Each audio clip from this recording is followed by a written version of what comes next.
Produsen laptop sekarang emang lagi bersaing banget nih buat ngeluarin laptop gaming yang punya performa kenceng di range harga yang affordable. Tapi kebanyakan laptop gaming affordable pasti ada aja yang dipangkas nih. Misalnya power yang di limit atau juga build quality yang seadanya. Tapi Asus ini agak lain coy. Ngeluarin laptop affordable tapi performa kenceng dan build quality yang solid. Udah military grade juga. Kenalin nih, ini adalah Asus TUF Gaming A15. Sebuah laptop gaming ekonomis tapi performa bengis. Udah pakai AMD Ryzen 5 7535HS prosesor yang punya performa luar biasa tapi tetap irit daya. Penasaran sama detailnya? Bareng gue Abdi Kotak Game, mari kita bahas.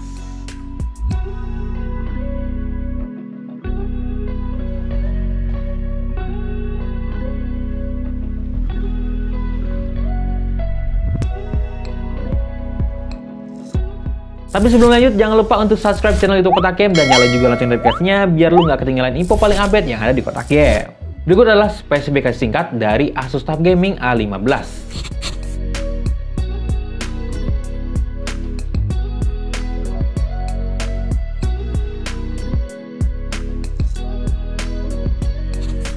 Nah, ngomongin desainnya nih, desain dari laptop ini keren banget sih. Kesan gamingnya ada, lebih futuristik juga, serta pertahanin ciri khas Asus TUF Gamingnya. Bodi keseluruhan berwarna hitam dengan detail garis-garis. Di bagian bawah ada motif heksagon dengan lubang buat intake coolingnya. Laptop ini juga lebih tipis dengan bobot di 2,3 kg aja. Desain yang keren ini juga udah bersertifikasi military grade loh. Jadi lebih durable dibanding laptop gaming pada umumnya.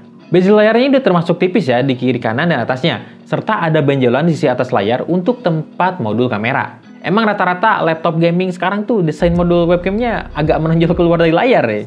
Nah, di bagian frame bawah ini agak unik nih karena ada cut off yang kalau lu tutup ataupun lu buka, itu indikator dan logo TUF Gamingnya masih bisa kelihatan dengan jelas gitu. Unik banget emang.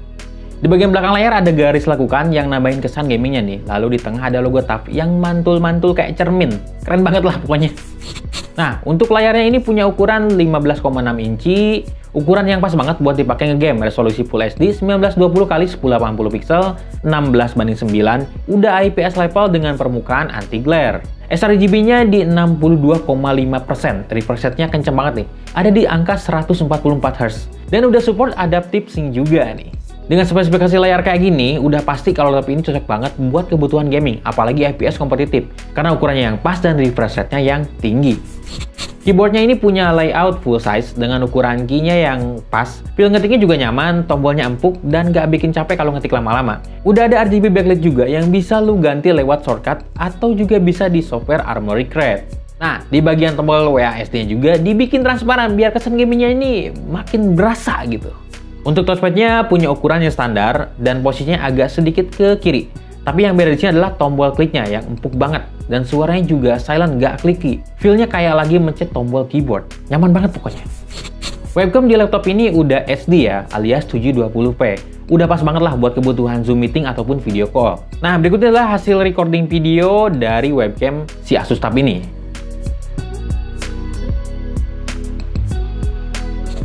Nah, untuk urusan audio, laptop ini dibekali dengan sistem dual speaker yang support DTS software. Suara yang dihasilin juga cukup jernih dan juga bassnya cukup berasa ya. Dilengkapi juga dengan built-in array microphone yang support AI noise cancelling teknologi. Jadi suara lu saat Zoom meeting nih, itu bakal terbebas dari noise yang mengganggu. Nah, kalau ngomongin laptop gaming dari Asus ini udah pasti dilengkapi dengan software pendukung terbaik, yaitu Armoury Crate. Software ini berguna banget buat ngatur profile penggunaan lu, kayak mode turbo biar dapetin performance terbaik, atau mode Windows alias mode hemat daya. Di Armoury Crate ini juga lo bisa ngatur RGB di laptop ini, kayak misalnya buat ganti backlit keyboard. Nah, untuk konektivitas wireless di laptop ini udah pakai Wi-Fi 6E triple band dan Bluetooth 5.3. Nah, kalau untuk portnya ini udah cukup lengkap ya. Di sebelah kiri ada satu 3,5 mm combo audio jack, satu USB 3.2 Gen 2 Type-C, support DisplayPort, 2 USB 3.2 Gen 1 Type-A, satu HDMI 2.1 TMDS, satu RJ45 LAN port, dan power input. Lalu di sebelah kanan ada satu USB 3.2 Gen 1 Type-A. Sistem pendingin di laptop ini nih yang bikin laptop ini bisa ngeluarin performa maksimalnya. Sistem self-cleaning cooling 2.0 yang pakai dual fan dan 4 heat pipe bisa ngejaga suhu tetap stabil walau digempur sama pemakaian berat. Lalu untuk pembuangan hawa panasnya berada di bagian belakang dan samping. Laptop ini dibekali baterai dengan kapasitas 48 Wh dan charger 150 Watt AC adapter. Laptop yang kami review ini dibekali dengan prosesor AMD Ryzen 5 7535HS 3,3 GHz 6 cores 12 thread. Pastinya ini prosesor kelas mid-range yang cocok banget buat dipakai main game. Terus untuk urusan grafisnya pakai GeForce RTX 2050 laptop GPU 4GB GDDR6 dengan TGP yang lebih tinggi daripada laptop gaming pada umumnya, yaitu 70W. TGP yang tinggi ini bikin laptop ini bisa maksimalin penggunaan GPU apalagi buat multitasking, misalnya main game sambil streaming. Terus juga laptop ini punya fitur Max Switch, yaitu fitur yang ngarahin daya langsung ke GPU discrete tanpa melewati integrated GPU lagi. Hal ini bisa meningkatkan performa rata-rata 5-10%. RAM-nya 16GB DDR5 5600 single channel dan disediain satu slot lagi kalau misalkan lu mau upgrade RAM ini sampai dengan maksimalnya ada di angka 32GB. Storage-nya pakai 512GB PCIe 4.0 NVMe M.2 SSD yang udah jadi standar kalau misalkan lu pengen main game tapi dapat loadingnya cepet banget gitu. Oke, kita langsung aja tes kecepatan storage-nya pakai Crystal Disk Mark dan ini adalah hasilnya. Kecepatan read-nya mencapai 5GB per second dan kecepatan write-nya ada di angka 3,4GB per second. Buat mindahin file atau loading game ini udah sat-sat lah pokoknya. Kita lanjut ke sesi benchmark. Ada dua mode power yang bakal kita pakai. Ada Windows Mode dan Turbo Mode. Ini bisa lu atur di Armoury Crate ya. Seperti biasa untuk benchmark sintetis kita bakal pakai 3D Mark, Cinebench R24, PC Mark 10, dan Geekbench 6. Berikut adalah hasilnya. Skor benchmark sintetisnya lumayan tinggi ya untuk di kelas laptop ini gitu. Tapi apakah laptop ini bisa dipakai buat kegiatan produktif? Kita langsung aja tes render video 4K di Adobe Premiere Pro dan render 3D Blender. Berikut adalah hasilnya.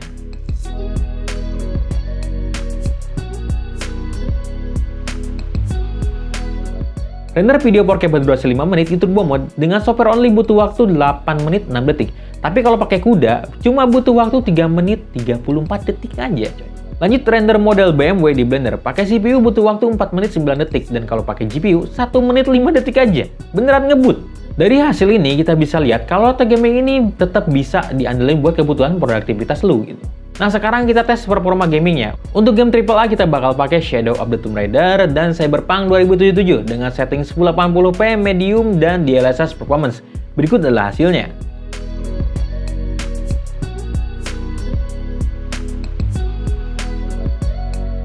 Shadow of the Tomb Raider kita bisa dapat rata-rata 93 fps dan Cyberpunk 2077 di rata-rata 69 fps. Lanjut ke benchmark game e-sport, kita pakai Dota 2, Counter-Strike 2, dan Valorant dengan setting kompetitif di resolusi 1080p. Berikut adalah hasilnya.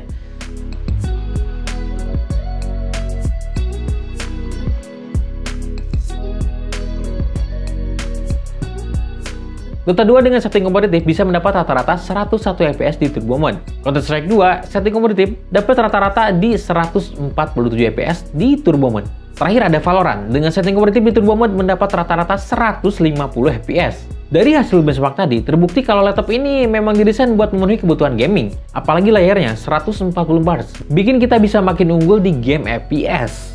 Kita juga coba benchmark buat ngetes fitur Freedom to Unplug, yaitu performa laptop bakal tetap maksimal walau kita udah lepas chargernya. Berikut adalah hasilnya.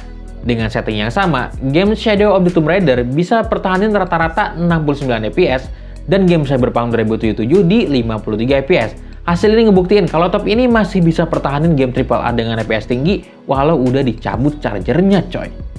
Temperatur laptop ini di Windows Mode pada saat idle berada di angka 44 derajat Celcius dan full load mencapai 83 derajat Celcius. Lalu di Turbo Mode saat idle suhunya ada di angka 48 derajat Celcius dan full loadnya mencapai 86 derajat Celcius. Terbukti cooling di laptop ini beneran beres coy. Suhu full loadnya masih berada di bawah 90 derajat Celcius.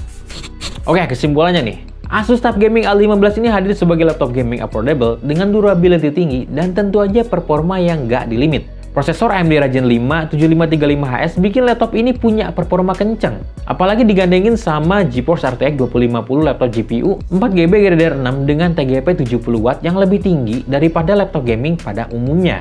Gak cuma itu aja, layarnya yang udah 144Hz serta fitur adaptive sync-nya bikin alasan kita makin kuat nih buat milih laptop gaming ini dibanding yang lain. Jadi laptop ini cocoknya buat siapa nih?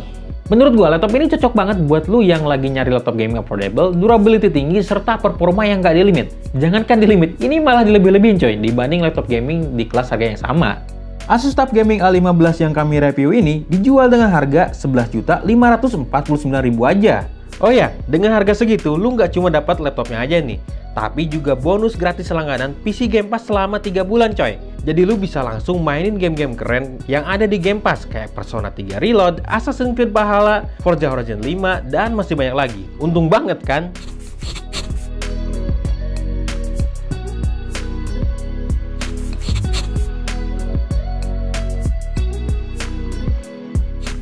Kalau lu punya laptop ini, kira-kira bakal dipakai buat main game apa nih? Jawab di kolom komentar ya. Nah itu tadi review Asus TUF Gaming A15 dari Kotak Game. Like video ini kalau lu suka, share kalau menurut lu video ini bermanfaat, dan jangan lupa subscribe channel YouTube Kotak Game, follow juga semua sosial medianya biar lu nggak ketinggalan info paling update yang ada di Kotak Game. Gua pamit undur diri, see you next time in another video, and bye-bye guys.